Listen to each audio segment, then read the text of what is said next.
하나님께서 극동의 아주 조그만 나라, 인구도 많지 않은 가난한 나라 조선이라고 하는 곳을 특별하게 생각하시고 또 특별한 계획을 세우셨습니다. 그곳에, 그 땅에 그 민족을 하나님께서 사용하시려는 계획이었습니다. 꼭꼭 문을 닫아서 외부로부터 들어오는 모든 것들을 차단하고 있을 그때에 많은 하나님의 종들을 그 땅에 보내셨지요. 그래서 그들이 이 땅에 들어와 피 흘려 죽고 그리고 그들의 피 위에 교회가 세워졌습니다. 한국에 있던 사람들, 그 조선에 있던 사람들 중에도 하나님이 특별한 사람들을 준비하셔서 우리 이수정, 우리 봤잖아요, 그죠? 다큐멘터리 이수정과 같이 우리말로 된 성경을 직접 번역하고 그 하나님의 말씀을 읽게 하는 사람들, 이런 사람들을 준비하셔서 세우셔서 조선이라고 하는 아주 작은 땅, 가난한 사람들이 살고 있는 그 땅에 복음이 증거되게 하셨습니다. 문이 그냥 열리지 않으니까 강제로 문이 열리게 됐죠. 그런데 그 과정은 정말 너무도 슬프고 고통스러운 일제 침략과 강점기라고 하는 시기를 거치게 됩니다. 우리가 일제 강점기에 독립을 위해 헌신했던 많은 사람들 우리 기억합니다. 그죠? 그런데 그들의 다수가 하나님을 믿는 우리와 같은 성도였다는 사실 여러분 기억하시나요? 독립운동의 마지막까지 함께 모여 그것을 위해 마음과 뜻을 모았던 처소가 교회였던 것 기억하시나요? 이 나라와 민족을 위한 하나님의 계획이 그렇게 진행되었습니다. 그게 우리의 역사입니다. 1920년도에 인구가 1200만 명이었고요. 기독교인의 숫자는 20만 명이었습니다. 그래서 이걸 백분율로 해보니까 1.6%, 100명 중에 2명이 안 되는 거였어요. 그런데 그때 그 교회와 성도들이 하나님 앞에 무릎 꿇어 기도하고 마음과 뜻을 모아 이 나라의 독립을 위해 헌신했고 하나님은 그 성도들을 통해 하나님의 위대한 역사를 이루어 내셨습니다. 독립하고 얼마 되지 않았죠? 1950년, 오늘 정확하게 73년 전 바로 오늘입니다. 오늘 새벽에 북한 공산군이 전쟁을 시작했습니다.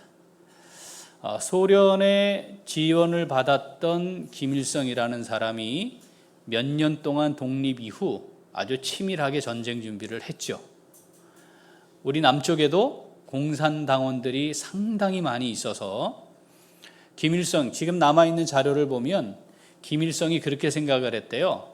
전쟁을 일으키면 남한에서 폭동이 일어나서 3일 내에 통일할 수 있다. 지금 누구하고 비슷한 생각했어요? 러시아의 푸틴하고 비슷한 생각을 한 거죠.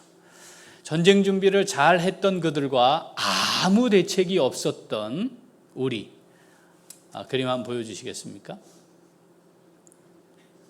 북한은 군대입니다. 20만 명. 우리는 경비대였어요. 군대가 아니고. 전차는 우리는 한 대도 없었어요. 항공기, 우리는 연습기만 22기가 있었고요. 북한은 전투기를 포함한 200기가 넘는 항공기로 완전히 준비가 끝나 있었습니다. 전쟁이 시작됐죠? 한 달 만에 지금 이 울산이 있는 이 지역 낙동강 이남을 빼고 한 달 만에 다 점령돼 버리고 말았습니다. 전쟁은 그냥 이렇게 끝나는 상황일 수 있었어요. 그런데 하나님이 역사를 주관하시는 하나님이 우리나라와 우리 민족을 향한 위대한 계획을 세우고 계셨기 때문에 그 역사 속에 개입하셨습니다. 전쟁이 나고 이틀 만에 유엔에서 참전하기로 결의가 됩니다. 몇 개국이 전쟁 참여했죠? 16개국. 그래서 유엔군이 한국에 참전을 하게 되는데 참전했던 군인의 수가 주보에게 숫자가 달라요. 1954만 4,484명.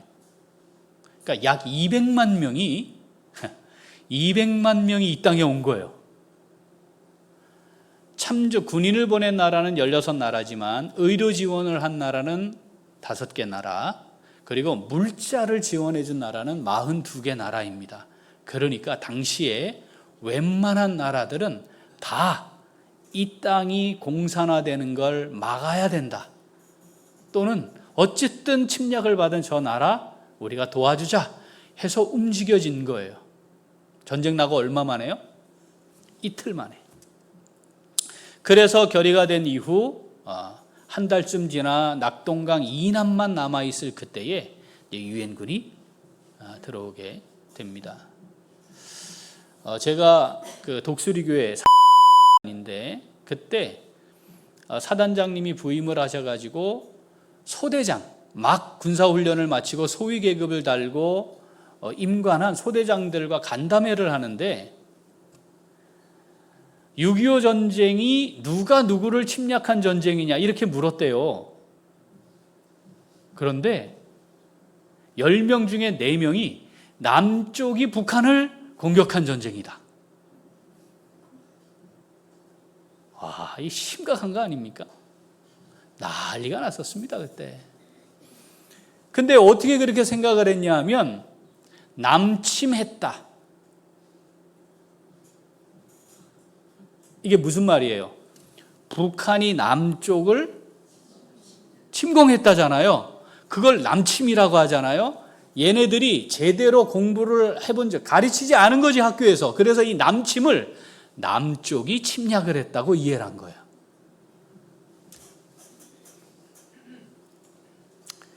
자, 표 보여주실래요? 자, 대표적인 6개 나라입니다. 미국이 178만 9천 명의 군인이 왔어요. 36,904명이 전사했습니다. 부상 92,134명, 실종 아직도 이 나라, 우리나라 땅에 묻혀 있어요. 어디 있는지 몰라요. 3,737명, 포로로 4,439명이 잡혀갑니다. 그리고 영국, 캐나다, 터키, 호주, 필리핀. 여러분, 필리핀이 전사자 수가 6번째로 많은 국가였어요. 여기에 포함되지 않은 우리가 압록강까지 갔다가 다시 밀리게 됐던 중공군이 참전하잖아요. 그때 중공군이 전사한 수도 20만 명 가까이 됩니다.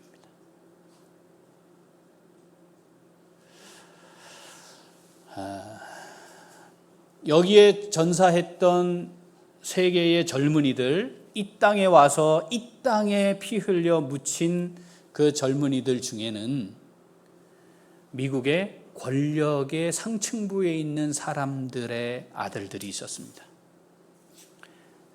우리 6.25 전쟁에, 한국 전쟁에 참여한 현직 장군의 아들들도 있었습니다.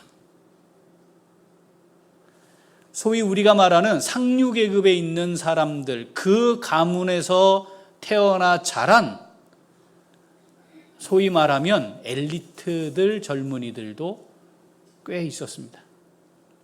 여러분, 우크라이나에 우리 아들들 파병합시다. 동의하시겠습니까? 내 아들 보내겠습니다. 하시겠습니까? 우리나라는요, 국방의 의무로 군대를 가요.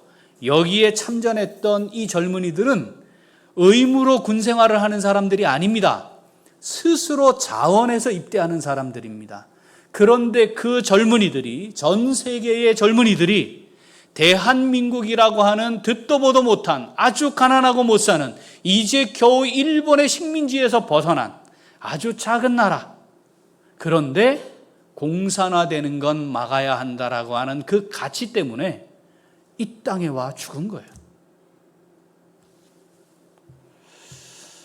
왜 이렇게 하셨죠? 왜 하나님이 우리나라를 향한 이 역사에 개입하셨죠? 하나님의 계획이 있었습니다.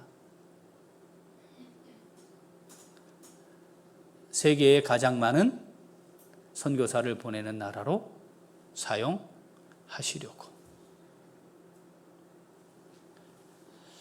사사기 2장 8절부터 읽어보겠습니다.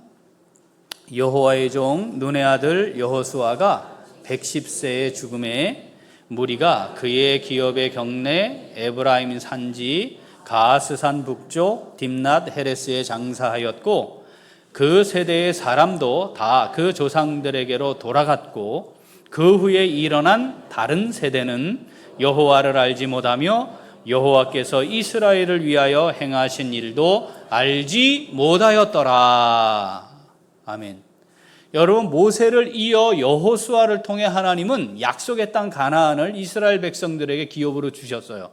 그러니까 그 일을 마지막에 성취한 세대가 여호수아 세대였다는 거죠. 그때 그걸 경험한 세대예요. 그러면 그걸 경험했던 세대들이 자기 자식들을 낳았을 때 어떻게 해서 우리가 이 젖과 꿀이 흐르는 이 땅을 우리의 땅으로 기업으로 받게 되었는지 말하지 않았을까요? 그런데 바로 그 다음 세대가 오늘 사사기에는 다음 세대라고 표현되지 않고 다른 세대라고 표현됩니다. 이들이 왜 다른 세대가 되었느냐? 사사기의 말씀을 통하면 하나님을 알지 못했기 때문이었고, 두 번째, 하나님께서 행하신 일이 뭔지 알지 못했기 때문이래요. 그러니까 하나님을 잊어버리고 하나님이 행하신 일도 잊어버리게 되면 여호수아의 자식들이라도 소용없는 거예요. 함께 그 땅을 하나님의 땅으로, 하나님의 약속의 땅으로 받기 위해 전쟁을 하고 그래서 거기를 차지한 사람들의 자식이라도 소용없는 거예요. 하나님을 잊어버리면, 하나님이 행하신 일을 잊어버리면 이건 다 사라지는 거다. 그래서 뭐가 됐다고요? 다른 세대가 되었다고 말씀합니다. 혀를 찰 일이죠. 아무리 그래도 100년이 지난 것도 아니고 200년이 지난 것도 아니고 바로 직전에 그 엄청난 전쟁들이 있었는데 다른 세대가 되어버렸다는 거예요. 여러분, 그런데 이 말씀이 말입니다, 대한민국 지금 살고 있는 우리와 똑같은 상황을 하나님이 말씀하시는 것 같아 보입니다. 우리 자녀들, 우리의 자손들, 교회의 다음 세대들이 하나님이 어떻게 이 나라와 이 민족을 세우셨는지, 그리고 그 역사 속에 주님께서 세우신 주님의 몸인 교회가 어떻게 피 흘려 지켜냈는지 이걸 다 잊었어요. 이런 건 별로 중요하지 않아요. 뭐만 하면 돼요? 좋은 학원에 다니기만 하면 되는 거죠. 이걸 다 잊었어요. 세상에 군복을 입고 소대장이 된 사람들이 남쪽이 북한을 침략한 것이라고 이해했다니, 이거 참 정말 어처구니 없는 일이 아닐 수가 없습니다. 우리는 하나님이 어떤 분이신지, 하나님이 어떤 일을 우리에게 행하셨는지 기억하고 있지요. 이거 잊으면 안 됩니다. 이거 기억해야 합니다. 왜냐하면 그것이 하나님께서 우리에게 베푸신 정말 중요한, 오늘이 있게 하신 은혜이기 때문입니다. 그렇게 희생하고 헌신했던 수많은 사람들 기억해야 합니다. 그리고 그들을 통해 일하신 하나님을 찬양하고 감사하고 영광 돌리고 그렇게 수고했던 사람들을 기억할 수 있어야 합니다. 그게 하나님의 은혜를 아는 사람들이죠. 자, 우리 영상 한번 보겠습니다. Speeding ticket. Speeding ticket? No. That wasn't speeding. 32 miles an hour. In a 20-mile-an-hour zone. There you go. You don't think that's speeding? Not if you're right behind a bus and I just left the VA. You were at the VA hospital? Yeah. Did you serve in the military? Yes, I did. When? 1954 and 7. That was Korea, wasn't it? Yes, it was. 여기서 한 가지 짚고 넘어갈 것은, 한국인들은 한국 전쟁을 1953년까지인 것으로 알고 있지만 한국에 파병된 군인들은 이 당시도 전쟁으로 인식하고 있었습니다. 그래서 브루스 씨는 1954년부터 1957년까지 한국에서 복무를 하셨던 것이죠. Did you go to Korea? Yes, I did. 브루스 씨가 한국전쟁 참전 용사라는 것을 알게 된 카프리오 판사는 표정이 바뀌더니 그의 헌신에 감사를 보내기 시작합니다. 군인병원에 다닌다는 이야기가 나오면서부터 피고인을 보는 시선이 달라진 것 같았죠. Anyway, we thank you for your service. So, I think the least I can do for a veteran who served in Korea and was coming back from the vets hospital is give him a break on this ticket. And I'm going to do it. Well, we want to thank you for your service Thank you. to the country. That was many moons ago. It was many moons ago, but not to be forgotten. No. We don't forget. We honor those people who served in this country. So, thank you for your service. The case is dismissed. Thank you very 여러분 저희 어디 법정이에요? 미국이잖아요. 미국이 전쟁 당사 우리나라의 한국 전쟁은 한국에서 일어난 전쟁이잖아요. 저분은 실제 전투에 참여했던 군인도 아니었어요. 그런데 여전히 한국 전쟁은 지금 휴전 중인 거예요. 그러면서 이렇게 표현합니다. 이 나라를 위해 희생한 분들 존경합니다. 판사가. 그것도 미국 본토에서 일어난 전쟁이 아닌 이 조그만 변방의 아주 작은 나라에서 일어난 전투에 참여한 그 사람, 실제 전투도 아닌 그 이후에 군복무를 한 사람을 향해 그렇게 표현해요. 존경합니다. 절대 잊혀져서는 안 됩니다. 그런데 정작 당사자인 이 나라는요, 아주 웃기는 나라예요. 북한에 의해 공격을 받아 침몰된 함장을 향해, 거기서 생존한 장병을 향해 막말을 해대는 나라입니다. 그 사람 멀쩡히 살아있어요.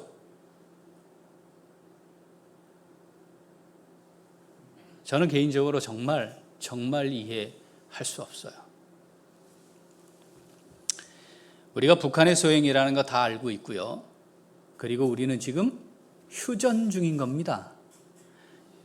전쟁을 중지한다는 협상을 한 지 70주년이 되는 해죠, 올해가. 그런데 북한을 적이라고 말하는 사람을 이상하게 이야기하는 사람들이 있는 나라예요. 이거 참 이상한 일입니다. 일제 침략자들이 가장 마지막까지 경계하고 제거하려고 했던 집단이 어딘지 아십니까? 교회입니다. 왜? 가장 마지막까지 목숨을 걸고 그들에 저항했던 사람들이기 때문에 그렇습니다. 북한 공산당이 마지막까지 제거하려고 혈안이 되었던 단체가 어딘지 아십니까? 교회였습니다. 왜 그랬죠? 절대로 공산주의는 받아들일 수 없는 마지막 조직이기 때문에 그렇습니다. 그렇게 나라를 위해 자신의 삶을 희생했던 우리 믿음의 선배들에 의해 지금 이 나라가 존재하는 것이죠. 여러분, 북한이 통일을 하면, 북한이 주도가 돼서 통일을 하면 우리나라가 세계 1위의 경제대국이 된다고 칩시다. 그래도 절대 안 되죠. 왜? 왜 안 되죠? 하나님을 믿지 못하게 하는 집단입니다. 절대로 하나님을 믿는 믿음으로 살아가지 못하게 하는 집단이 그 집단이기 때문에 경제 1위 나라가 된다 하더라도 우리는 그것을 인정하거나 받아들일 수 없는 겁니다. 지금 이 나라, 이 세계에 남아있는 공산주의자들 한번 보시죠. 잘 살지요? 그들이 말하고 있는 것처럼 모든 인민들을 다 평등하게 사는 국가로 잘 만들고 있죠. 우리는 그것만 딱 보면 이게 얼마나 허무맹랑한 거짓이었는가 오래 생각하지 않고도 알 수 있어요. 그런데 하나님이 정말 아무것도 아니었던 우리나라를 그들의 손에서 건져 주신 겁니다. 그 하나님의 위대한 역사의 중심에 있었던 사람들이 누구였다고요? 믿음을 가지고 기도하며 하나님 앞에 헌신했던 바로 하나님의 사람들이었다는 것, 우리가 이것 기억해야 합니다. 하나님이 역사의 주관자이신 줄 믿습니다. 그래서 우리를 지켜주셨고 세계에서 한 번도 경험해 보지 못한 70년이라고 하는 짧은 시간에 이런 놀라운 성장을 이루게 하셨습니다. 경제적 성장이 하나님의 놀라운 역사이기도 하지만 더 중요한 하나님 역사의 본질은 세계 기독교 역사의 유래를 찾아볼 수 없는 교회의 부흥과 성장이었고, 그 교회들이 전 세계에 선교사를 가장 많이 보내는 나라로 헌신하게 하셨다는 것입니다.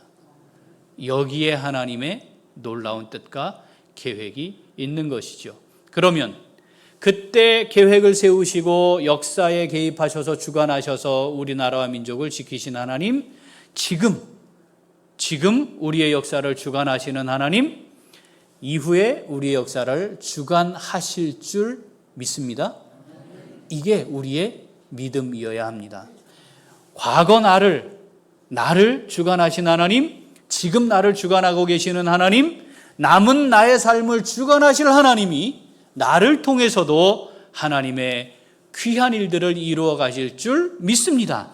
이것을 믿음으로 보는 것이 신앙생활입니다.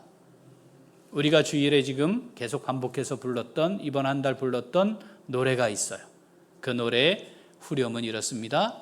하나님의 꿈이 나의 비전이 되고, 하나님의 계획이 나의 비전이 되고, 나를 향한 하나님의 계획, 내 인생을 향한 하나님의 계획, 주관하시는 하나님이 나를 통해 이루고 싶어 하시는 일이 내 인생의 비전이 되어 그것을 바라보고 나아가는 것, 이것이 역사의 주관자이신 하나님을 신뢰하는 믿음으로 살아가는 삶임을 꼭 기억하며 살 수 있으면 좋겠습니다. 자, 이 역사의 주관자 하나님을 믿는 그것을 기억하고 사는 성도, 자, 어떻게 해야 될까요? 같이 읽습니다.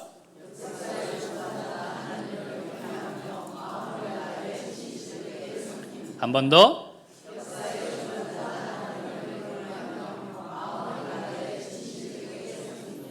역사의 주관자 하나님, 자, 그 하나님 경외해야 합니다. 경외해야 합니다. 자, 사무엘상 12장 22절 읽어보죠. 여호와께서는 너희를 자기 백성으로 삼으신 것을 기뻐하셨으므로 여호와께서는 그의 크신 이름을 위해서라도 자기 백성을 버리지 아니하실 것이요. 아멘. 여기에 나를 넣을 수 있어야 해요. 여호와께서 나를 자기 백성으로 삼으신 것을 기뻐하셨으므로 여호와께서는 그의 크신 이름을 위해서라도 나를 버리지 아니하실 것이요. 아멘. 여기에 우리 교회를 넣어서 우리가 함께 또 고백해야 합니다. 여호와께서는 우리 교회를 자기 백성으로 삼으신 것을 기뻐하셨으므로 여호와께서는 그의 크신 이름을 위해서라도 우리 교회를 버리지 아니하실 것이요. 23절 같이 읽죠. 나는 너희를 위하여 기도하기를 쉬는 죄를 여호와 앞에 결단코 범하지 아니하고 선하고 의로운 길을 너희에게 가르칠 것인즉. 기도하는 죄를 범치 않는다, 여기서 따온 거잖아요. 그런데 이건 사무엘이 나라와 백성들을 위해 지금 기도하고 있는 거죠. 너희들을 위해 기도하는 것을 내가 쉬지 않을 것이며, 그 쉬지 않고 기도하는 것이 어떻게 나타나는 거예요? 선하고 의로운 길을 너희에게 지속적으로 보이고 가르칠 것이다, 그겁니다. 24절 읽어보죠. 너희는 여호와께서 너희를 위하여 행하신 그 큰 일을 생각하여 오직 그를 경외하며 너희의 마음을 다하여 진실히 섬기라. 아멘. 너희를 향하여 행하신 그 큰 일 기억하고 생각해야 합니다. 그걸 하나님이 우리에게 오늘 말씀하시는 거예요. 내 인생을 통해 하나님이 베푸신 은혜 망각하지 말아야 합니다. 우리 교회를 여기까지 인도하신 하나님의 은혜 망각하지 말아야 합니다. 나를 세우기 위해, 우리 교회를 세우기 위해 수고하고 헌신하며 희생했던 귀한 사람들 망각하지 말아야 합니다. 그것을 기억하면서 어떻게 하라고요? 자, 그를 경외하며 너희의 마음을 다해 진실이 섬기라 말씀합니다. 이 말씀을 우리가 그대로 받는 거죠. 그렇습니다. 하나님 경외합니다. 두려움으로 따르겠습니다. 내 마음을 다해 진실되게 하나님 섬기겠습니다. 하나님이 어떤 분이신지, 하나님이 내게 어떤 일을 하셨는지를 기억하는 사람, 하나님이 어떤 분이신지, 하나님의 백성들을 하나님이 어떻게 지키시는지를 아는 사람, 하나님이 어떻게 하나님의 위대한 일들을 이루어 가시는지 아는 사람, 하나님을 경외하며 그 하나님을 마음을 다해 진실되게 섬기는 삶을 살아가는 것입니다. 사랑하는 우리 귀한 식구들, 이 고백이 이 말씀을 내게 주시는 말씀으로 받아서 이 말씀이 우리의 고백이 될 수 있기를 소원합니다. 우리 교회를 향한, 남은 나의 인생을 향한 하나님의 계획이 있음을 믿음의 눈 열어 바라봅시다. 그것 보고 가야지요. 그거 보고 가야지요. 그게 보이기를 위해 기도해야죠. 보이고 있는 그것을 향해 내 삶을 믿음으로 하나님을 향해 드리며 살아야 하지 않겠습니까? 일제 침략기에 한국 전쟁 중에 이 나라와 민족을 위해 피를 토하며 무릎을 꿇고 기도하고 자신의 삶을 아낌없이 나라를 위해 드렸던 믿음의 선배들의 모습, 지금 여전히 우리의 모습 속에서도 있어야 합니다. 이스라엘 백성들을 살리기 위해 에스더를 사용하시고 다니엘을 일으키시고 느헤미야를 세우셨던 것처럼 지금 이 시대에 우리 교회를 위해 하나님께서 그렇게 세워서 사용하기를 원하시는 하나님의 사람이 나의 자녀가 되기를 기도해야 하지 않겠습니까? 우리 아이들을 놓고 그들과 손을 잡고 하나님이 우리를 통해, 너를 통해 하나님의 위대한 일을 이루어 가기를 원하신단다. 우리 그렇게 하나님을 경외하며 마음을 다해 하나님의 영광을 위해 함께 섬기면 좋겠다. 이것이 우리 자녀들을 향한 믿음의 부모의 고백이어야 합니다. 이걸 하지 않았던 이스라엘이 다른 세대가 되었다는 것이죠. 제가 15년 사역하면서 정치 얘기 한 번도 안 했습니다. 그리고 정치 얘기 안 합니다. 왜냐하면 정치는요, 옳고 그름을 따지는 게 아니에요. 뭐죠? 네 편이냐 내 편이냐예요. 내 편이면 틀린 소리 해도 괜찮고 다른 잘못된 정책을 얘기해도 괜찮아요. 네 편이면 무조건 그것은 나와 적대적인 관계를 맺어요. 그러니까 이건 하나님이 원하시는 게 절대 아닙니다. 그러니까 정치 얘기는 교회에서 하지 않는 게 좋습니다. 단 그게 정권이 어찌됐든 누가 정치를 했든 이것이 나라와 민족을 위한 정책인지에 대해서는 분별하고 판단할 필요가 있습니다. 정치 얘기하면 부모 자식도 싸우잖아요. 그러니까 안 하는 게 좋아요. 저하고 저희 아버지하고 무지하게 싸웠습니다. 네, 저희 아버지는 거의 태극기 가까우신 분이어가지고 많이 싸웠어요. 자, 그런데 분명한 것은 정치를 통해 이 사회가 움직여지잖아요. 그러니까 확인을 하는 것은 필요하겠습니다. 포괄적 차별금지법 처음 들어보세요? 들어보신 적 있죠?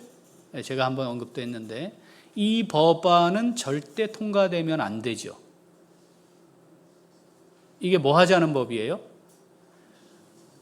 겉으로 보이기는 차별을 금지하자는 법인 것처럼 보이는데 그 속에 들어간 내용은 동성애를 합법화하자는 내용입니다. 이미 차별하면 안 된다라는 게 50여 개의 법률 속에 아주 자세하게 다 규정이 돼 있어요. 그러니까 함부로 차별할 수 없게 돼 있어요. 그런데 왜 이 포괄적 차별금지법이라는 이름으로 법을 만들고 싶어 하느냐? 동성애를 합법화하자는 겁니다. 남자, 여자 부부가 되는 걸 법적으로 인정해주고 그걸 가정이라고 해주자는 거예요. 그렇게 동성애를 하고 있는 소수의 사람들의 인권을 우리가 존중해야 되지 않느냐, 이것을 표면에 내세우고 있죠. 그런데 중요한 건 이건 지금 우리가 가지고 있는 모든 가족의 제도를 다 뒤엎는 겁니다. 이건 사회가 무너지는 거예요. 남자, 여자 뭘로 구분합니까? 우리 구분하는 거 딱 있잖아요. 그런데 지금은 이 법을 받아들인 나라는요, 그 아이가 자라서 일정한 나이가 됐을 때 저는 남자예요 그러면 남자가 되고 저는 여자예요 그러면 여자가 되는 거예요. 그들의 인권을 존중하자는 것인데 이건 표면에 내세워진 것이고요. 이 사회를, 이 나라를 사람이 태어나서 죽을 때까지의 하나님의 창조하신 가장 기본적인 것을 뒤엎겠다라고 하는 영적 도전입니다.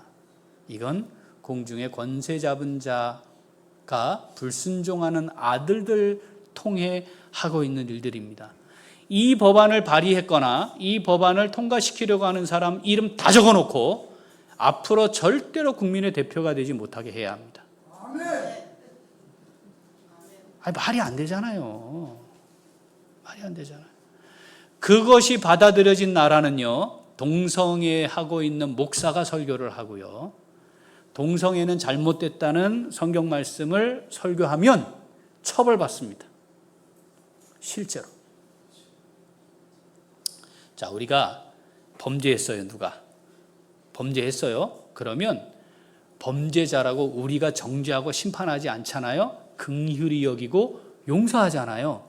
그런데 분명히 밝히잖아요. 그건 죄니까 회개하라 이렇게 말하잖아요. 우리가 그들의 인권을 무시합니까? 그렇지 않아요. 그들을 긍휼히 여기고 용서하고 용납해요. 회개를 권면하잖아요. 동성애가 죄예요. 성경적으로 하나님이 금하시는 거예요. 이건 잘못된 거다 말하죠. 그러나 그들을 긍휼히 여기고요, 회개하기를 요청하고요, 그들을 용서하고요, 용납하고 끌어안아요. 그게 교회예요. 그런데 그것이 합법적이고 그렇기 때문에 그게 잘못됐다고 말하면 처벌하겠다는 것, 그걸 받아들일 수는 없는 거죠. 우리가 이 땅을 살아가면서 이런 다양한 상황들을 마주칠 수 있습니다. 그때 우리가 어떻게 해야 할 것인가? 그래서 우리는 나라와 민족을 위한 기도를 끊임없이 해야 합니다. 기독 정치인이라고 일컬어지는 분들 당리당략에 따라 되지도 않는 짓 그만하게 기도해야 돼요. 정말 선거에 임할 때 나라와 국민들을 위해 헌신하겠다고 하는 그 마음 그대로 하나님 앞에 부끄럽지 않게 일하도록 위해 기도해야 합니다. 그게 진보가 됐든 보수가 됐든 무슨 당이 됐든 그거는 하나도 중요하지 않아요. 만약에 우리 안에 내가 어느 정당을 지지하기 때문에, 내가 어느 그룹에 속하기 때문에 반대편을 향해 미워하는 마음이나 증오하는 마음을 갖고 있다면, 그래서 그걸 무작위로 비난하고 있다면 회개해야 합니다. 그거는 하나님 앞에 옳지 않은 겁니다. 그렇지만 하나님을 대적하려고 하는, 하나님을 저항하려고 하는 영적 세력들이 지금 우리의 삶의 자리에 있다는 것, 이것은 절대 놓치지 말아야 합니다. 사랑하는 우리 귀한 식구들, 이 하나님의 말씀은 도덕교과서가 아닙니다. 이 세상을 사는 사람들보다 조금 더 나은 윤리적인 삶을 살게 하는 지침서가 아닙니다. 하나님의 말씀은 절대적 진리, 입니다. 우리가 이걸 믿고 이 말씀을 따라 사는 것 아니겠습니까? 오늘 사무엘서를 통해 하나님이 나라와 민족을 위해 마땅히 기도하고 살아가야 할 하나님의 사람들에게 말씀하시는 거죠. 내가 너희를 위해 했던 일들을 꼭 기억하거라. 그리고 나를 경외함으로 너희 마음을 다해 진실되게 나를 섬기거라. 그렇게 진실되게 섬겼던 사람들이 일제 침략기에 하나님 앞에 쓰임받았고, 공산당이 일으켰던 그 전쟁에도 귀하게 쓰임 받았습니다. 이 시대에도 그렇게 경외하며 마음을 다해 섬기는 사람들을 통해 하나님이 역사하실 줄 믿습니다. 그렇게 하나님의 역사를 경험하며 하나님 앞에 멋지게 쓰임받는 우리 교회가 될 수 있기를 소원합니다. 우리가 될 수 있기를 소원합니다. 우리 자손들이 될 수 있기를 소원합니다. 아멘. 기도하겠습니다. 하나님 아버지